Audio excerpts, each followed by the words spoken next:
Okay, welcome today again. Welcome to our next section. Uh, to all our followers, our students, and students of criminal law, criminal justice. Today is Thursday, it's another section day for criminal law. Tuesday is always for the criminal justice courses. And then today is criminal law. Criminal law starts today, continues today, sorry. The last time we met, we talked about responding, continuing with the defenses involving lack of criminal responsibility in our penal law, in our criminal justice system, specifically with reference to the criminal law of Liberia. There are certain concepts that explain certain conditions under which a person cannot be held criminally liable for his criminal act when these particular instances or conditions exist. And so today we're continuing with that area specifically and tell you what that is all about. Okay, so let me try to proceed to the area that you will be able to know so that you can have an understanding. That this has to do with defenses involving lack of culpability, and that has to do with justification. Now, there are instances where you can kill a person, and when you kill the person, if that person is killed, when any of these conditions are present, you cannot be held criminally liable. One of those conditions has to do with the execution of a public duty. What really does that mean? It means a lot of things. Excuse me, yes, I mean. It means a lot of things that you need to know about when it comes to the issue of killing another human being or performing a particular act for which somebody suffers injury, for which the law provides that indeed it is a crime. You can find that in the criminal law of Liberia specifically. You can see that in chapter 4 of the penal law. Chapter 4 of the penal law talks about, no, not chapter 4, sorry, chapter 5 of the penal law talks about these particular defenses involving the lack of culpability. Whenever you hear they say defenses that involve the lack of culpability, it, it means they are talking about conditions, legal conditions that exist in an event where you cannot be held liable for the crime or for the act that is defined by law. And one of that is the execution of a public duty. What does that mean? I want you to take a look at it. The execution of a public duty. If you look at that execution of a public duty, it means that if you perform a particular act or duty or function as a public officer, or assistance in a particular function that rendered the particular officer or you as an officer in the performance of your duty, or the law governing the execution of legal process, or the judgment or order of a competent court or tribunal, or sometimes it has to do with the law governing armed services in the legal conduct, or any provision of law imposing a public duty. You cannot be held liable for that. That's what the law is saying. What does that mean? If you are performing a particular function, for example, the court gave you an order to go and evict a particular person from a particular property, and you went there in the process of evicting the person, some goods got damaged. or something, some of the person property got damaged, or maybe the man, you put the person things out and later certain things got damaged. The law also says in that case that you are performing a public duty. And so a judicial function that is carried out by an officer, that officer cannot be held criminally liable.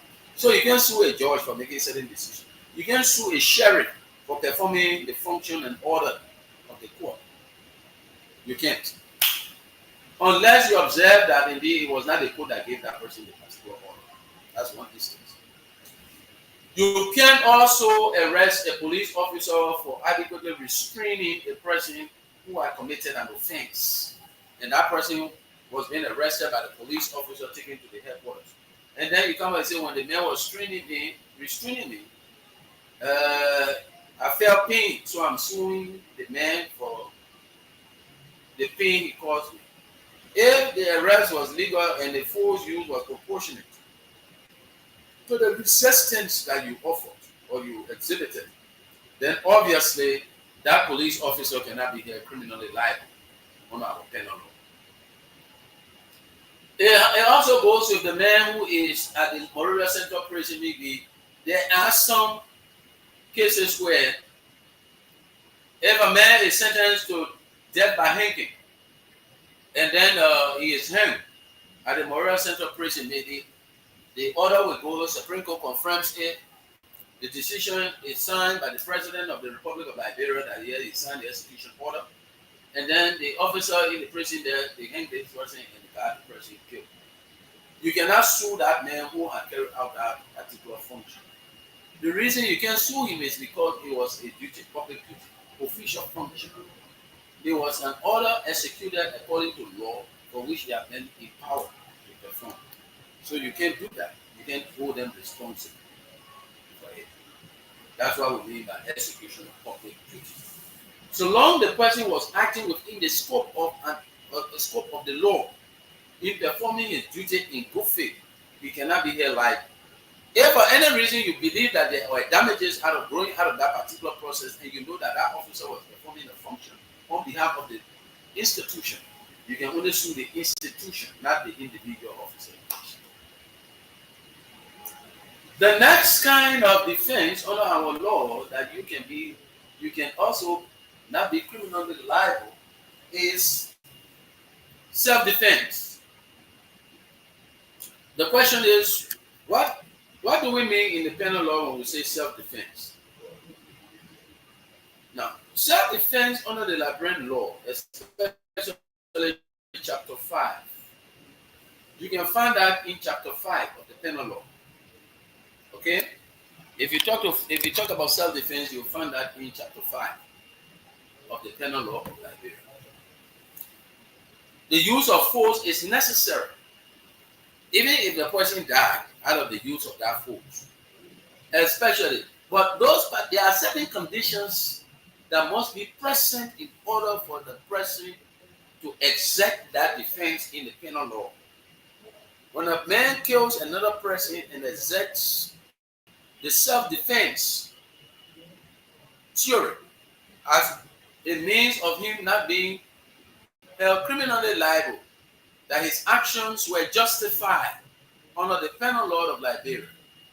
That means that one of the conditions of self-defense under the penal law is such that if, for any reason, the force exhibited by that person who killed is justified by the actor, if he believes that the force is immediately necessary for the purpose of protecting himself against the use of unlawful force by such other person on that particular occasion or present occasion, then you have exercised the doctrine of self-defense. For example, one of the conditions is that the use of force is justified if, for example, You assisted an arrest in the execution of a process or other performance of duty by a person whom the person using force knows to be a public officer acting under the color of the law. But excessive force may be resisted. You don't use excessive force. But if you are using equal and necessary force in assisting a law enforcement officer in performing an official function against an individual, and that force was necessary and immediate, but it was not excessive, then obviously under the law, you cannot be held criminally liable. Your actions were justified under that condition. If you were using the force with the intentional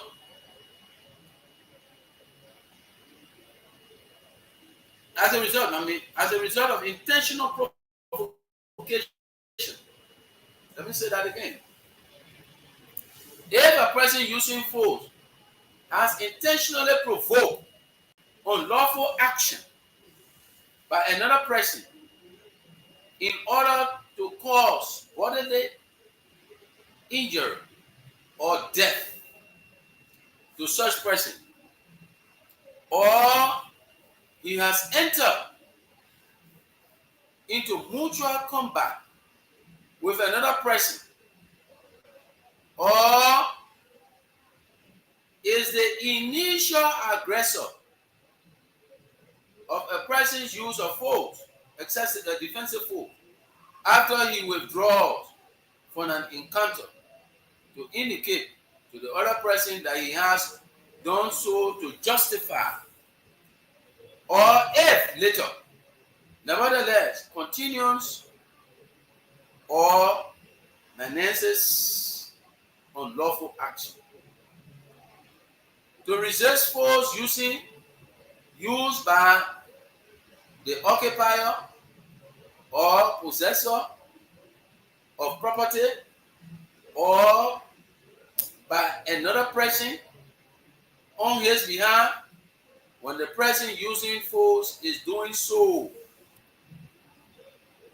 under a claim of right to protect the property, except that the use of force is justified if the person using force in public is a public officer acting in the performance of his duty, or a person is lawfully assisting him therein, or a person making or assisting in a lawful arrest. When you are the person who are the aggressor, and later you cannot say that indeed you were using self-defense, except that when you were the aggressor, you withdrew, that you had no intent to proceed further, and then maybe the person comes back and to attack you, and then you stay. But in the event where you are the aggressor, you cannot plead what we call self-defense if you are the aggressor in the process. If you were somebody assisting a lawful officer, law enforcement officer, and you exercise force, and that force is not excessive, then you have self-defense as a justification. But if you were not in that case assisting a law enforcement officer to use force, and you kill somebody, you can't claim self-defense. You must either be assisting a law enforcement officer who was performing an official function, and then he needed assistance, and then you assisted him, and the force you exercised was not excessive. Then you found out that that person was dangerous to you. Then you can say the use of deadly force authorized for self-defense. There are instances where you can also say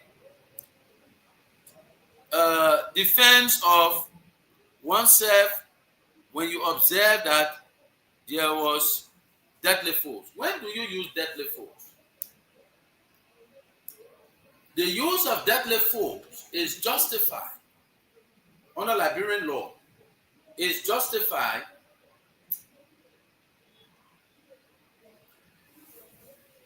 under the condition that we stress up. It is not justified under the condition to talk about, but it is justified under the conditions that I expressed, that when the person's life is in danger, and then he believes that that danger is immediate, and that if he fails to act, obviously his life will be threatened, then the use of deadly force is authorized. It's authorized. That is self-defense. So let's take, for example, you in your home and you observe that somebody entered the home, and the man who entered the home is in possession of a deadly weapon, maybe a knife or a gun. That in any reasonable mind, it sets the basis for anyone to believe that yes, your life is threatened. Now, when you use force to kill that particular person or to hit that person, and that person in subsequently die, you can use self-defense. Why? Because this person entered your home, because this person entered without consent, your consent, because this person entered your home with a deadly weapon that can destroy your life if used against you. In that case, that situation qualifies the condition of imminent danger. It requires the use of deadly force to save your life, because the law presumes that your life and safety comes first under self-preservation. It is under this self-preservation philosophy that the use of deadly force being authorized is written in our penal law under the defenses involving the lack of criminal liability.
So like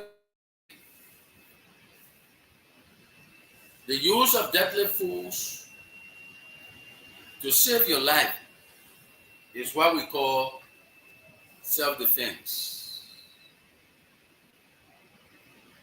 The next thing we want to talk about is under what conditions you can use force and say you are defending yourself or you are defending others.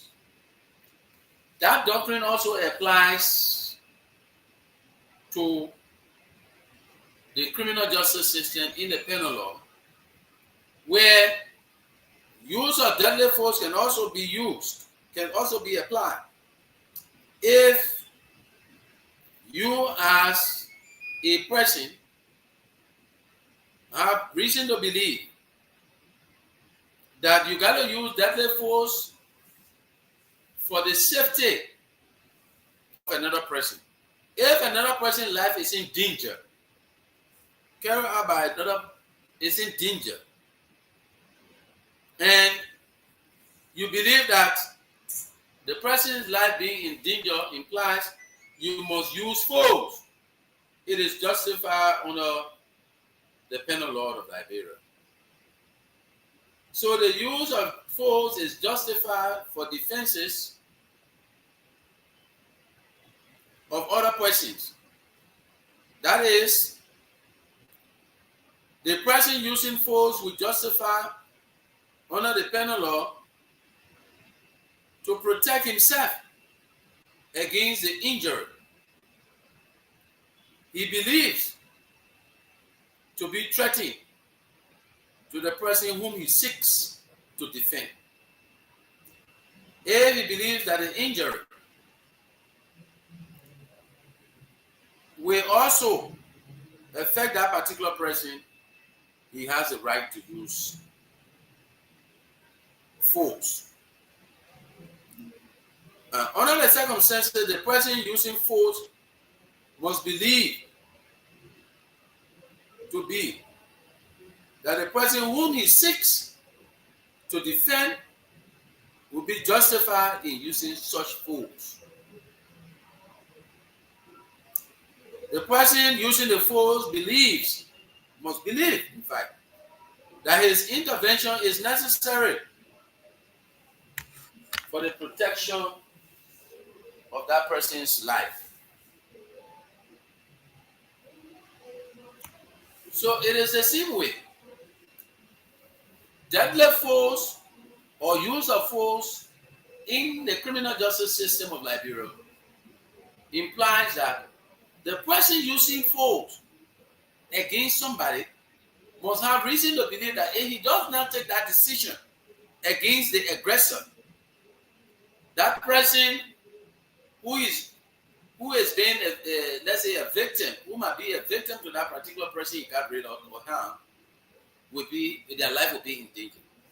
So if I believe that there is a guy threatening this friend of mine and he's in possession of a deadly weapon to harm my friend, I have the right to use force against the guy that I believe in possession of a weapon to harm my friend. So you can use force to defend others, and it is justifiable, and you cannot be held criminally liable for that particular act of the force that you use. That's why it is. Another kind of defense under the penal law is the defense of property. You also have the right to use force for the defense of property. Let me stretch it so you can see it better. Defense of property.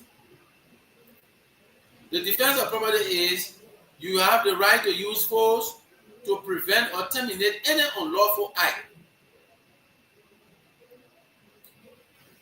or entry or trespass upon your land, or trespass against or unlawful carrying away of your tangible properties or movable properties. You have the right to do that.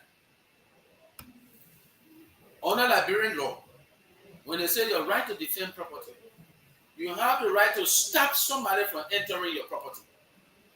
You have the right to use force to stop somebody from entering your home. When you use that force, that person cannot get any right to say they are suing you for assault and battery, especially when the person has trespassed on your property. Under Liberian law, it is your right to defend your property. Illegal entry, unlawful entry, trespass to your property, it is your right to defend that particular property. It is your right to stop that person. So when you use force in getting rid of that person from your property, getting them out of your property, it is justifiable under our penal law, under our law.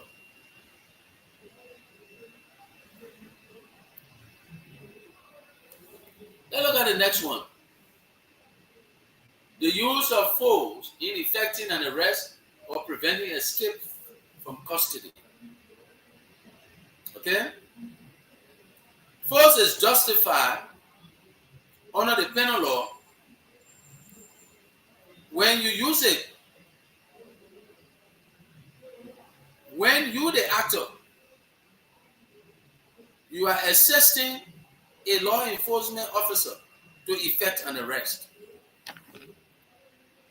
That kind of force is justified. Let's say, for example, somebody says to you, you have no right to choke me to the ground, to restrain me at that time when the person was running away. The law protects and backs you for assisting the law enforcement officer in restraining a particular individual who is escaping an arrest. So whatever force you use there to restrain him in order for the arresting officer to have him handcuffed, he cannot sue you for that. Under our penal law, your actions were justified. You cannot be held criminally liable for that. Another kind of force, when you use it in the prevention of committing a suicide or the commission of a crime. If somebody was committing a crime or somebody was attempting to commit suicide, and then you use force to restrain that person so that they can kill themselves. In that case where the person felt pain, they cannot sue you to be held criminally liable under the penal law. It is justified. So that kind of force is justified under the penal law of Liberia. Let me say that again. If a particular person was committing suicide, or the person was engaged or trying to engage in the process of committing a crime, and you use force to stop the person from the commission of the crime, that person, even if they suffer some injuries, cannot say they will sue you for restraining them or harming you or causing bodily harm when that force that you use was proportionate to the condition of the time when he wanted to commit the crime or when he wanted to commit suicide. You were saving that person from harming themselves. And so you use equal and necessary force, a force that a person of reasonable mind and prudence will believe that indeed it was justified. And under that condition, when any force is exercised, that person is not held criminally liable under the penal law. Let's look at the other use of force for somebody who is clothed with the responsibility of restraining a person, especially when that person is responsible to take care of this person or to discipline them and to restrain them in order for the safety of others. Let's take, for example, a mental home. And this guy is extremely dangerous to the extent that you got to keep him in solitary confinement. Because or else he'll be dangerous to himself and he'll be dangerous to others. So you keep him under the belt and restrain him 24/7 until you find out that he's not dangerous. Such a person cannot sue you for keeping them under such condition because The law says that if the man is dangerous to himself and to others, and you are responsible, you have been placed in the position of care to take care of that particular person. The force is used, exercise enough to restrain that person reasonably. That force is justifiable under the penal law. That person cannot institute a criminal action against you, except that you have abused that discretionary authority that they have given you. That becomes a difficult one. But the penal law says the force you exercise to restrain that person 24/7, and it was required and justifiable based by expert advice, the psychiatrists, and all the psychologists. Then it is your responsibility. Then, of course, your actions are justified under the penal law of Nigeria.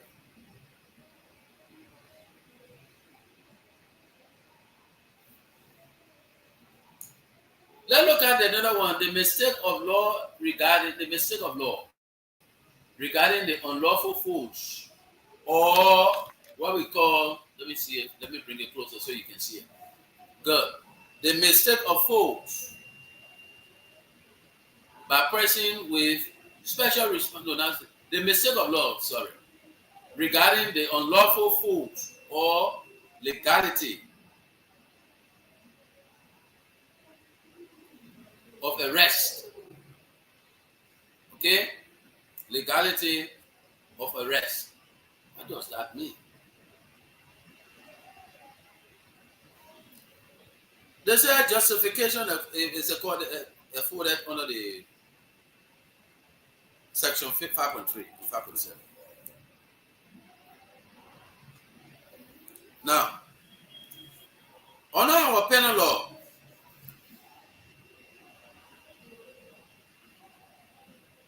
you cannot claim justification under the penal law when the belief of your action, you the actor, when your belief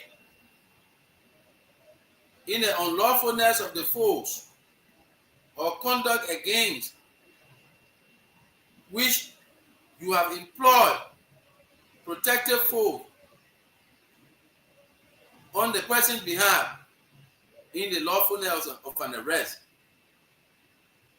which the person has endeavored to effect by force, is erroneous. Your error is due to ignorance or mistake as to the provisions of the law. The general principle of this is just the same as class. Generally, there is no escape of mistake of the law or mistake of the fact.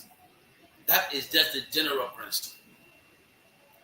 You can say, I am ignorant of the law. I did not know this is what the law says, so I arrested this person. It's not an excuse generally. You can say,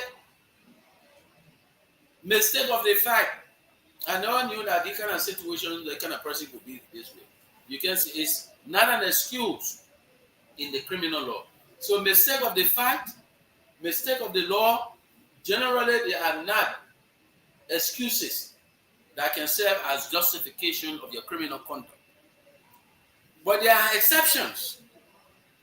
In the event where the mistake substantially negates one of the elements of the crime of intent to commit the offense. They might either hold, but they will still hold you for a lesser offense in that event. If it is found that indeed you acted in good faith.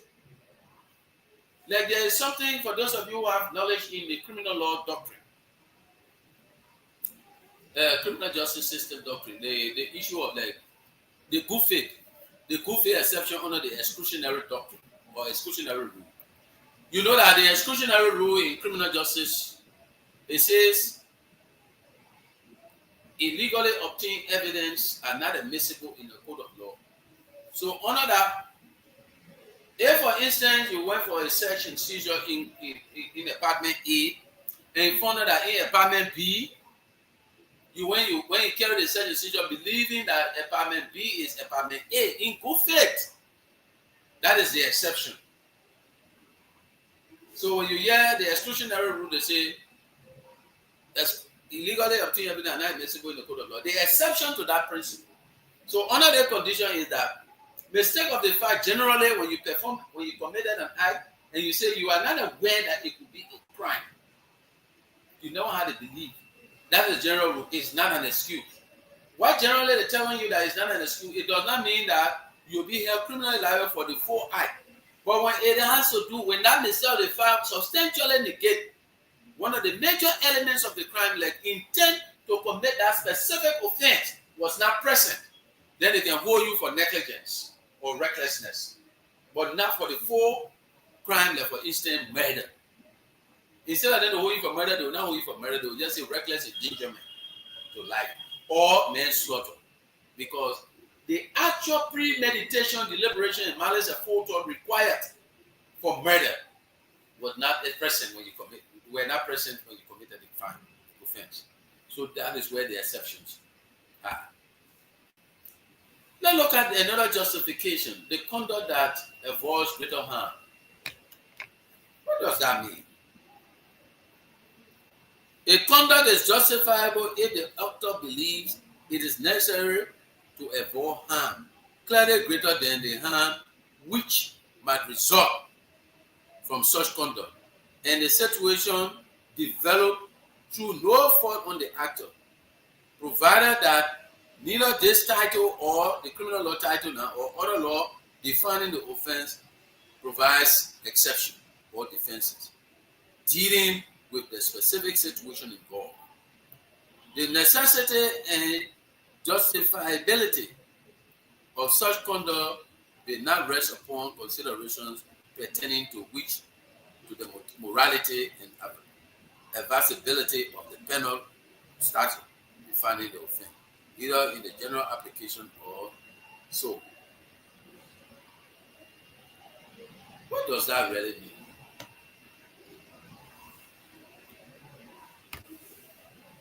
That comes to the doctrine of necessity under the concept. The doctrine of necessity.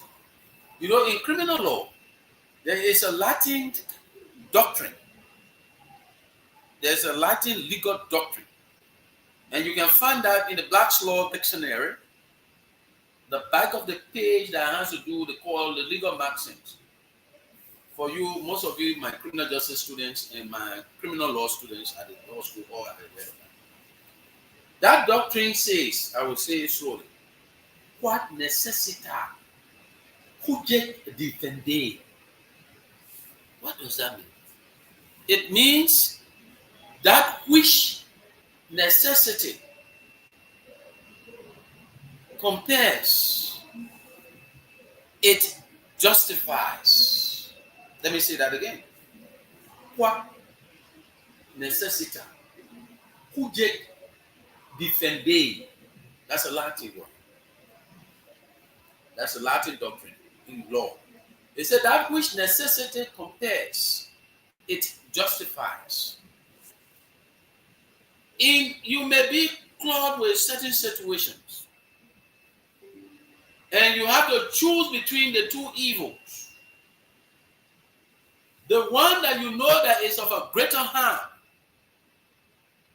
and you use a force or you acted in eliminating that greater harm so that the lesser harm could have been perpetrated.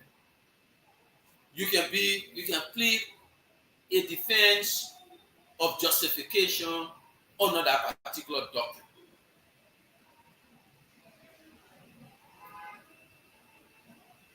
You getting that? You can use that as a justification, as a justifiable defense under the law in that situation.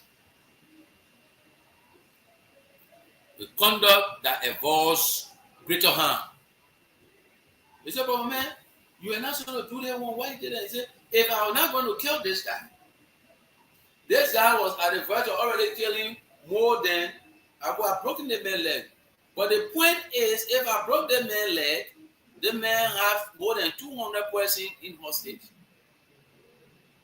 And he had a trigger of the bomb here. I needed to shoot him to a position that he will not be able to press the trigger of that bomb. And so I was looking at the greater of the two evils. Either to break a leg, but he may still bust it and so many persons will die, or I use to bust the man's brain that the trigger will not be plucked or pressed. So you use necessity. Even though that necessity was a harm, but it was averting a greater harm. And on that basis, it's justified under our laws. The next kind of defense on our penal law, I told you I'll be teaching the criminal law in the context of the Liberian law. I will only make references to American jurisprudence for more references in the event where we try to follow the doctrine of stare decisis. For many of you who may not know stare decisis to be the doctrine of precedence, you know, it means that the court system operates in a way that, if Liberia is following the kind of pattern or principle of law on an issue, and they found out that there is no law that have been passed to deal with that issue, they can make reference, we can make reference to another law in America or Great Britain to see if whether any situation of the same nature that exists now existed in America or Great Britain. And then to look at what was the decision of the American court regarding that situation. When we draw that particular decision and we take that decision to apply to our own context, which we have no law on this particular situation, is called the doctrine of stare decisis, the doctrine of precedence. That's why you see the common law system. So we borrow from America or Great Britain because our jurisprudence, meaning our philosophy of the legal system, is borrowed from these two institutions, specifically high from America. And then America too borrowed from the Great Britain. Significantly. So let's go to the next one. Duress. Let's look at duress. Let me bring it closer to you so you can see duress. Good. What does the law say on duress? It is a defense in prosecution. Duress. In a prosecution for an offense, it is considered to be an affirmative defense that the actor engaged in a prescribed conduct because he was coerced to do so by the use of or threat or use of force against his person or person of another, unless which a person of a reasonable firmness in a situation will have behaved or we have been unable to resist. Do you understand that? Let me explain that. If a person is placed or you are placed under a situation of force or coercion or threat to do a particular thing or to act in a particular way, and that action is a criminal action, and that you have been threatened that if you don't do it, you will either die or somebody who is close to you will be killed. You can use that as a defense when you have been held criminally liable for committing that offense. For example, let's take for example, you are the controller of an institution and you control all of the electronic buttons and codes to release and transfer money on behalf of an organization that you are working for. And then you get some hijackers took your daughter or your son or your family member that you so much love. And then they got that person somewhere. And then they send somebody to you. And then you say, look, we got your somebody here. Listen to this person. Then you hear the lady, oh, daddy. Then the child starts to cry. They say, okay, that's your child. We got it. He said, but we want you to do one thing. If you fail to do it, we get the person here. We do this to that person. You will never see them again. And then one of the things they're asking you to do, because they have placed you under threat, for the safety and the life under threat, either on your life or the life of another person close to you, your relative, and say, we want you to wire 200,000 in this account offshore. If you don't do it, we'll give you 24 hours. If you don't do it, that person we have that belongs to you, that's it, that is related to you, that you so much love dearly, will die. And so when you transfer that money, the company's money, that action of yours is theft of property and misapplication of entrusted property. If your company is prosecuting you for that action, indicted you and send you to court, you can raise the defense of duress as a justification for your criminal action. You did not do it on your own. You were under threat. They threatened your daughter. Your daughter was on, and they said you should never call any police. Call any police. You tell the police the child is dead. That could be an affirmative defense. What is an affirmative defense in the penal law, under the penal law of Liberia? An affirmative defense under the penal law of Liberia is a defense that says that yes, you are not denying that the crime was not committed, but there is a justification you have. That's an affirmative defense. You are not denying. You are not saying, oh, the crime was not committed. You are not saying you did not commit the crime. Or you are not saying that the crime was not committed. But you have a justification. This crime was committed by me. But I have justification under the penal law to excuse me of criminal responsibilities. In that case, when you say that, then you are pleading an affirmative defense under the penal law. So you can be held criminally liable. That's what we call defenses involving the lack of culpability. Lack of culpability means the lack of criminal responsibility. You're not saying lack of other things. So let us stop there today. That ends this class. Thanks for listening. Thanks for following. Follow our YouTube page and subscribe. Open your YouTube account and try to subscribe.